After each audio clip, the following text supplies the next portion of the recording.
श्री अचिरानंद मान आनंद वर। महोत्सव सामूहिक रूप से ये 2 दिवसीय कार्यक्रम यहाँ पर चल रहा है, जिसके उपलक्ष्य में नमस्कार करते हैं और उनकी कृपा बनी रहे और आचार्य भगवान के आयुष्य कर्म लंबा हो और वो बड़े लंबे समय तक श्रवण संघ को अपना मार्गदर्शन देते रहें, ऐसी हार्दिक सामूहिक रूप से मंगल कामनाएं करते हैं। और आचार्यों का जो जन्मोत्सव होता है वो सिर्फ आचार्यों का नहीं होता, आचार्य पद का होता है, क्योंकि उस पद के ऊपर रह करके जो अनेक उनकी विशेषताएं होती हैं, अनेक सद्गुण होते हैं, अनेक योग्यता होती हैं, जिसके कारण पूरे संघ को मार्गदर्शन करते हैं, उस आचार्यत्व का मान सम्मान आदर सत्कार किया जाता है। जिस समय बड़े दुर्भाग्य के द्वारा हमारे देश में बंटवारा हुआ, उस समय राम जी महाराज साहब लुधियाने के अंदर विराजमान थे। वो जो हमारा स्वतंत्रता दिवस था, स्वतंत्रता मिलना था, उसी दिन बंटवारा होने के कारण ये खूनी स्वतंत्रता दिवस के रूप में इसको याद किया जाता है कि वो ऐसा स्वतंत्रता दिवस है जिस दिन खुशियाँ मनाना क्या, प्रसन्न होना क्या और एक दूसरे को बधाई देना क्या, लाखों आदमी सब इसी देश के अंदर मारे गए। तो स्वतंत्रता दिवस कितना खुशी का होता है, कितना प्रसन्नता होता है, लेकिन 100 वर्ष तक स्वतंत्रता के लिए युद्ध करते हुए इतने लोग नहीं मरे। इस स्वतंत्रता मिलने पर इतने लोगों का क्या हुआ, इतने लोग मारे गए, इतना कत्लेआम हुआ, ऐसी खून की नदियां बहाई गईं। तो ये हमारा जो स्वतंत्रता दिवस है, ये खूनी स्वतंत्रता दिवस के रूप में याद किया जाता है, क्योंकि उस समय जो तकलीफ हुई, जो बंटवारा हुआ, जो लाखों परिवार बेघरबार हुए, उस तकलीफ को शब्दों के अंदर कहाँ बांधा जा सकता है। ऐसे समय में आचार्य सम्राट लुधियाने के अंदर विराजमान थे और आराध्य गुरुदेव श्रवण संघ के जो संघ संरक्षक आराध्य गुरुदेव फूलचंद जी महाराज साहब रावलपिंडी के अंदर विराजमान थे। सबसे पहले रावलपिंडी बिरादरी ने जैसे ही ये वातावरण खराब हुआ, ये काटमार की स्थिति बन गई, उसी समय ये निर्णय लिया था यहाँ पर जो साधु साध्वियाँ इस समय विराजमान है, इनकी सुरक्षा करना हमारा सबसे पहला कर्तव्य है। हम अपने बच्चों का करें या ना करें, अपनी महिलाओं का करें या ना करें, अपने धन दौलत का करें या ना करें, लेकिन ये जो साधु साध्वियाँ इस समय रावलपिंडी के अंदर विराजमान है, ये सिर्फ हमारे नहीं है, ये तमाम देश की दौलत है, इसलिए इसकी सुरक्षा करना सबसे पहला हमारा काम है। तो सबसे पहले उन्होंने साधु साध्वियों को निकालने के लिए जैसा भी इंतजाम करना पड़ता था करके जहाज को तैयार किया, जिसमें साधु साध्वियों को यहाँ से बाहर किया जाए।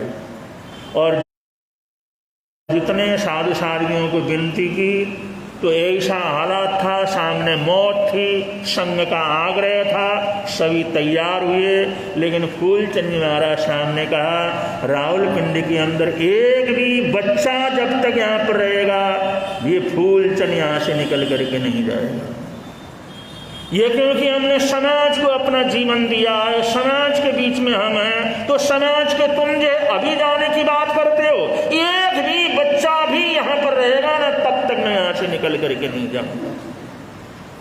तो साधु साध्वियों को तो निकाल दिया गया, वहाँ से लेकर के आए, लेकिन जो गुरु महाराज वहाँ पर रहे और वहाँ पर उन्होंने नमकार मंत्र का अखंड जाप चलवाया और कई महीने तक वहाँ पर उनका विराजना हुआ। उसके अंदर बड़ी भारी त्रासदी त्राही मची, लेकिन उस महापुरुष की कृपा एक भी मौत वहाँ पर क्या हुई नहीं हुई। और बाद में तो जो सेना की छावनी भी वहाँ पर जा कर के पड़ गई थी, इसलिए सुरक्षित हो गए। और व्यवस्था हुई और सारा समाज जिस समय धीरे धीरे वहां से निकाला गया तो गुरु महाराज ने कहा भाई मैंने जो करना था वो कर दिया। जो प्रमुख लोग बाकी बचे थे, जहाज आने वाला था उसके अंदर वहां से आना था, क्योंकि जो कई जहाजों के अंदर वहां से लोगों को बाहर निकाल दिया गया। तो गुरु महाराज ने कहा मैं संथरा कर लूंगा और पैदल यहाँ से चल करके अमृतसर को निकलूंगा। तो बरादरी वाले बहुत तकलीफ में आ गए। उन्होंने कहा गुरुदेव आंख ने बचाया, आंख को इस हालात में छोड़ करके कैसे जा सकते हैं कि आंख ने हमारे को बचाया। उन्होंने कहा भाई मैंने जो नियम है मैं सवारी नहीं लेता और ये हमने जिंदगी भर उसका प्रयोग नहीं किया तो मैं कैसे उसमें चढ़ सकता हूँ। मैं सागरी संथरा ले लूंगा और सागरी संथरा करके यहाँ से निकलूंगा।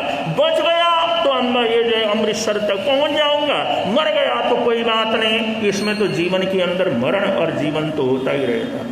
इस बात का जिस समय आचार्य आत्माराम जी महाराज साहब को पता लगा, लुधियाने के अंदर पता लगा, उन्होंने पूरा सोर्स लगा करके, उस समय साधन भी तो नहीं थे सूचना करवाने या मिलिट्री की तरफ से कोई वायरलेस वगैरह करवाना पड़ता था या रेडियो स्टेशन से किसी तरह से करके सूचना करवानी पड़ती थी। तो उन्होंने सूचना करवाई और उन्होंने यहाँ से किसी तरह से हिंदुस्तान से बाकी वहाँ पर सूचना कराई पाकिस्तान के अंदर कि फूलचंद जी महाराज पर यह सूचना पहुँचा दो कि वो अब अपना व्यक्तिगत उनका अपना जीवन नहीं है, उनका जीवन हमारे संघ का जीवन है, ये समाज की दौलत है वो।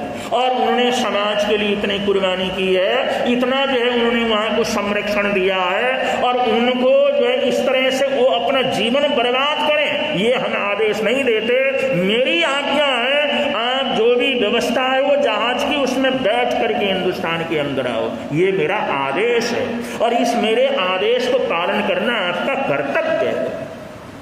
तो ऐसे आचार्य लोग समय समय पर, उस समय सूचना करवाना कितना कठिन काम था, कहाँ रेडियो स्टेशन से करवा करके फिर वहां के लोगों को इकट्ठा करके यहाँ से किसी तरह से सूचना पहुंचा दी कि जरूर ये सूचना फूलचंद जी तक क्या कर दो, पहुंचा दो। अब जिस समय आचार्य के आदेश वहां पर पहुंचा तो चुप हो गए और वहाँ से आखिरी जहाज के अंदर वहाँ से निकले और निकल करके वो अम्बाला कैंट के अंदर पहुँच गए, सारी बरादरी भी, और जो कुछ बचे थे वो सब आखिरी जहाज के अंदर आए और अब पूरे के पूरे रावलपिंडी के अंदर जो भावड़ खाना था वो सारा छोड़ करके खाली करके सब लोग आ गए थे। वहाँ आने के बाद जैसे जैसे जिसको जिधर जाना था थानक वगैरह में संत जाते थे, लेकिन गुरु महाराज ने निर्णय किया और अम्बाले से उतरने के बाद श्रावक को जैसे जैसे जिधर जाना था गए और महाराज श्री जी ने फूलचंद जी महाराज साहब ने पारना नहीं किया, वहाँ से जो भोजन त्यागा था उन्होंने जो सागारी संथरा किया था और फिर यहाँ से अम्बाले से चल करके लुधियाने पधारे।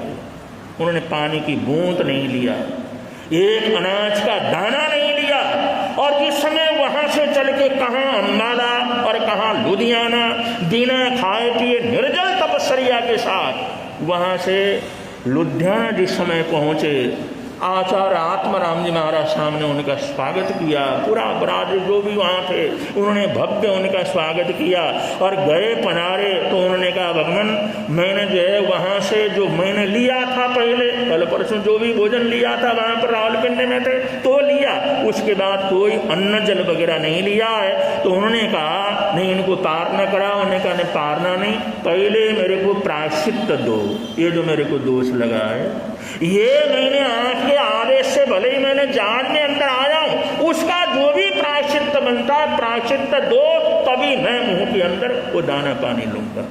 ये संयमशील लोग थे, ये संयम के लिए जी जान देने के लिए तैयार थे, इसलिए उन्होंने संघ का संरक्षण किया। न मालूम कितने लोगों को जैन बनाया। आचार्य भी ऐसे थे और जो उनके अनुशासन में रहने वाले वो साधु साधुयां भी ऐसे थे। उन्हें कहा फूलचंद ऐसा करने के लिए थोड़ी कहा था, इतना लंबा वहां से निकलने के बाद अम्बाले से यहाँ तक आए, पानी का बूंद तक नहीं लिया। उन्होंने कहा भगवान प्रायश्चित लिए बगैर मैं कैसे भोजन कर सकता था। वहां पर हाथ जोड़ करके आत्माराम जी महाराज सामने कहा फूलचंद मेरे आदेश से तुम आए हो, अगर इसका कोई भी प्रायश्चित रहेगा तो मैं ले लूंगा, वो मैं हूं प्रायश्चित के भागी, तुम प्रायश्चित्त के भागी नहीं हो, तुम्हें प्रायश्चित्त की कोई जरूरत नहीं। मेरे आदेश से तुम आए हो, इसलिए इसका जो भी प्रायश्चित्त होगा तो मैं लेना रहेगा, तुम्हारे को प्रायश्चित्त नहीं आता। तो चरण छू करके फूलचंद जी महाराज सामने कहा, गुरुदेव मेरी आत्मा की शांति के लिए अगर मैंने इसका प्रायश्चित्त नहीं लिया तो मेरी आत्मा मेरे को कचोटती रहेगी, मेरी आत्मा मेरे को अंदर से खाती रहेगी कि फूलचंद तेने जहाज का प्रयोग किया, जिसका त्याग किया था और उसका प्रायश्चित्त भी नहीं लिया, मेरी आत्मा को शांति नहीं मिलेगी। इसलिए जो भी प्रायश्चित्त होता है, प्रायश्चित्त आप दें, उसी से मेरे को शांति मिलेगी, तभी मैं प्रार्थना करूंगा। ऐसे थे हमारे वो महापुरुष, वो ऐतिहासिक महापुरुष। ऐसी संयम की प्रियता, संयम दृढ़ता, संयम के अंदर रहने वाले, और मौत ही उनके संयम में इधर उधर नहीं कर सकती थी। और वहां से वहां जाकर के जब आचार्य भगवान बिल्कुल चुप हो गए, उनके पास कोई उत्तर नहीं बचा, वो कहते ये इनकी आत्मा ही नहीं मानती। तो उन्होंने उनको प्रायश्चित्त दिया, और ये प्रायश्चित्त देने के बाद, उस प्रायश्चित्त को ग्रहण करने के बाद फिर उन्होंने प्रार्थना किया।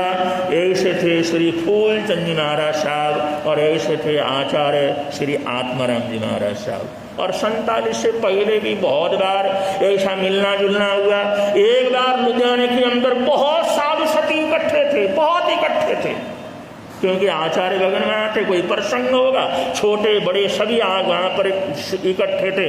उस समय आचार्य आत्माराम जी महाराज साहब बड़ी चिंता में बैठे हुए थे। उस समय उनकी आंखों की रोशनी नहीं गई थी, वो काफी पहले की बात थी, स्वतंत्रता से बहुत पहले की बात। और जिस समय वो चिंता में बैठे हुए थे, गुरुदेव श्री शांति स्वरूप जी महाराज साहब वो भी वहाँ पर थे, पूज्य न्यालचंद जी महाराज साहब वो भी वहाँ पर थे। तो वहाँ पर आचार्य जी को पूछा, भगवान आप बड़ी चिंता में कैसे, क्या सोच रहे हैं? उन्होंने कहा, शांति तुम तो बहुत विद्वान हो, और तुम तो जहाँ पर भी शास्त्रार्थ करना हो जाते हो, जीत करके आते हो, और तुमने तो इतने संघों को संभाला और लाखों व्यक्तियों को धर्म परिवर्तन करने से तुमने बचाया। लेकिन मैं देख रहा हूं ये जो साधु साधवियां हैं, संत हैं, उनके अंदर, सबके अंदर ऐसी योग्यता नहीं, और उनके अंदर स्वदर्शन प्रदर्शन का पूरा ज्ञान भी नहीं है। तो अगर ये शास्त्रार्थ, उस समय शास्त्रार्थ का चलता था, जब तक कोई शास्त्रार्थ करने वाला विद्वान संत न हो, साधु संत विहार करने के लिए मना कर देते। हम तो विहार नहीं करते, क्योंकि कहीं भी कोई आर्य समाजी खड़ा हो जाए, कहीं भी कोई सनातनी खड़ा हो जाए, कहीं भी कोई बौद्ध वाला खड़ा हो जाए, कहीं भी कोई ईसाई खड़ा हो जाए, तो वहां पर शास्त्रार्थ न कर सके, उसके अंदर हार गए, तो सारे समाज को नीचा दिखना पड़ता। वहां तो सर तलक करके शास्त्रार्थ होते थे। अगर ये जीतेगा वो समाज इनको स्वीकार करेगा, ये हारेंगे तो इनका समाज जीतने वालों को क्या करेगा, उनका धर्म स्वीकार करेगा। ऐसे हालात, विचरण करना बड़ा मुश्किल होता था। आजकल हम खुलेआम विचरण करते हैं, ऐसा विचरण नहीं कर सकते थे उस समय। और जो भी है विद्वान संतो, शास्त्रार्थ करने वाले संतो, उसके बिना विचरण तो संभव ही नहीं होता था उस समय। तो आचार्य देव कहते हैं भाई ऐसी हालात है, और ये सारे, अब सबके इतना ज्ञान तो होता नहीं, सबके अंदर जानकारी होती नहीं, अपने दर्शन का होता, दूसरे का नहीं होता। तो मैं सोच रहा हूँ ये जो वातावरण ऐसा बना हुआ है, इसमें अपने संतों को कैसे दृढ़ बनाया जाए। तो श्री शांति स्वरूप जी महाराज साहब ने उनको सजेशन दिया। इस समय हम बड़े संत भी यहाँ पर हैं, छोटे संत भी यहाँ पर हैं, सीखने वाले भी यहाँ पर हैं, और इतने संत हैं, इतने साधवियाँ हैं, यहाँ 1 हफ्ते का हम शास्त्र का शिविर रख लेते हैं आपके चरणों में। 1 हफ्ते का शास्त्रार्थ शिविर। और उस शास्त्रार्थ शिविर में कोई थानेवासी बन के रूप में जो है वो प्रश्न करेगा, दिगंबर के रूप में जो है वो जो है उत्तर देगा, कोई आर्य समाजी बनेगा, कोई जैन बनेगा, कोई जो है बौद्ध वाला बनेगा, और कोई जैन समाज का होगा, वो उस तरह से प्रश्न करेगा। फिर जो अपने श्रमण संघ का या जो थानकवासी समाज वाला होगा उसने उस तरह का उत्तर देना है, तो कैसे कैसे प्रश्न आ सकते हैं। दिगंबर की तरफ से आ सकते हैं, मूर्ति पूजकों की तरफ से आ सकते हैं, आर्य समाजियों की तरफ से आ सकते हैं, या सनातन परंपराओं की तरफ से आ सकते हैं, किसी भी ईसाइयों की तरफ से आ सकते हैं, या मुसलमानों की तरफ से आ सकते हैं। कोई भी विद्वान आए उनकी तरफ से कैसे प्रश्न आ सकते हैं, और हम थानेवासी परंपरा वाले संतों को किस तरह से उसका उत्तर क्या करना है, देना है। ये हम 1 हफ्ते का शिविर रखते हैं, उस शिविर में प्रश्न उत्तर सुनेंगे तो बराबर सबको समझ में आ जाएगा। क्योंकि जब बैठेंगे दो जो है वो द्वंद्वी प्रतिद्वंदी होकर के वहां पर शास्त्रार्थ करेंगे और प्रश्न उत्तर सुनेंगे, तो छोटे छोटे साधु साध्वी उनको भी जानकारी हो जाएगी शास्त्रार्थ कैसे होते हैं, प्रश्न क्या क्या आ सकते हैं और उनका समाधान कैसे किया जा सकता है। तो उसमें अलग अलग संतों को कभी दिगंबरी बन करके, कभी श्वेतांबरी बन करके, कभी थानकवासी बन करके, कभी आर्य समाजी बन करके, कभी ईसाई बन करके, और कभी जो है सनातन परंपरा वाला बन करके, ऐसा बन करके वहाँ पर शास्त्रार्थ करना पड़ता था। और आचार्य आत्माराम जी महाराज साहब के सामने वो 1 हफ्ते का शास्त्रार्थ शिविर चला, सिर्फ साधु साधुओं के बीच में रहता था। और बंधुओं देखो, आपका गौरव पूज्य श्री शांति स्वरूप जी महाराज साहब किसी भी परंपरा का प्रतिनिधित्व करने के लिए शास्त्रार्थ बैठते थे तो उसी परंपरा से जीत लेते थे सबको, ऐसा उनका दिमाग था। जिधर से भी वो बैठे उसी के अंदर सबको हरा देते थे। इतना उनको ज्ञान था, इनका स्वदर्शन प्रदर्शन का ज्ञान था, इतने शास्त्रार्थ महारथी थे वो। जिस तरफ से भी बैठे, अगर आर्य समाजी बन के बैठे तो आर्य समाजी की तरफ से सबको हरा देते।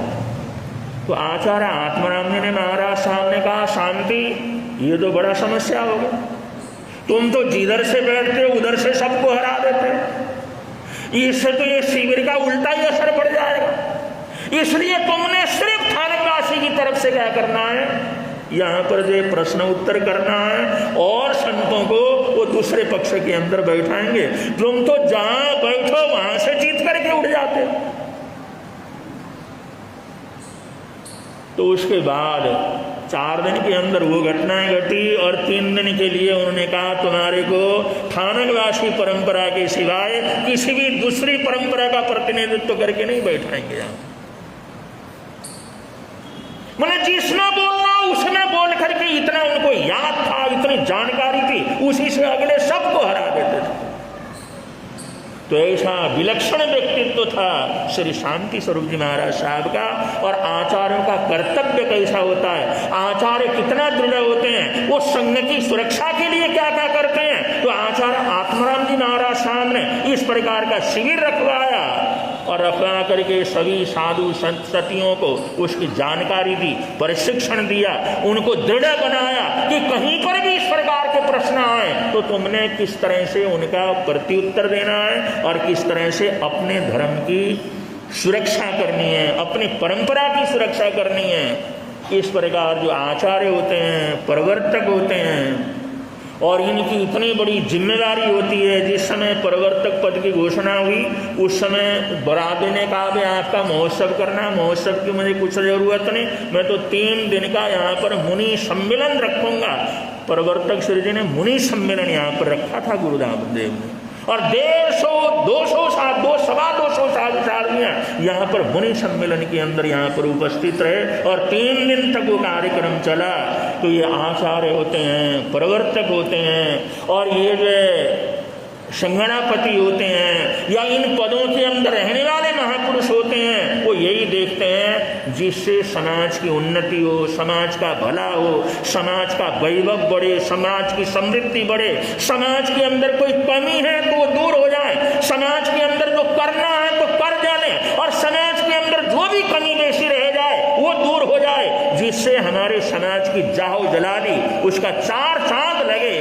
उसके लिए लोग काम करते हैं, इसके लिए प्रयत्न करते हैं, इसलिए मेहनत करते हैं, इसके लिए अपने जीवन तक को लगा देते हैं। इसलिए उन महापुरुषों को समय समय पर याद किया जाता है, इसलिए उनके चरणों में अनंत अनंत श्रद्धा से अपने शिव मस्तक को नवाया जाता है। तो आज जन्म जयंती के उपलक्ष्य में उन महापुरुषों को हार्दिक हार्दिक सद्भावना श्रद्धा के साथ नमन वंदन करते हुए हम बधाई, ये जन्मदिन की मंगल कामना और बधाई देते हैं। और अतेंद्र जी जैन ने जो पूरे एकासना का महोत्सव यहाँ पर संपन्न करवाने का संकल्प किया है, अतेंद्र जी परिवार को भी बहुत बहुत मंगल कामनाएं शरणामनाएं देते हैं। इन्हीं मंगल कामनाओं के साथ मैं अपने वक्तव्य को पूरा कर रहा हूँ। कुछ सूचना, कुछ संदेश वगैरह प्रवर्तक श्री जी का रहेगा, इसलिए बड़े प्रेम से आप लोग एक बार बोलेंगे, मिलता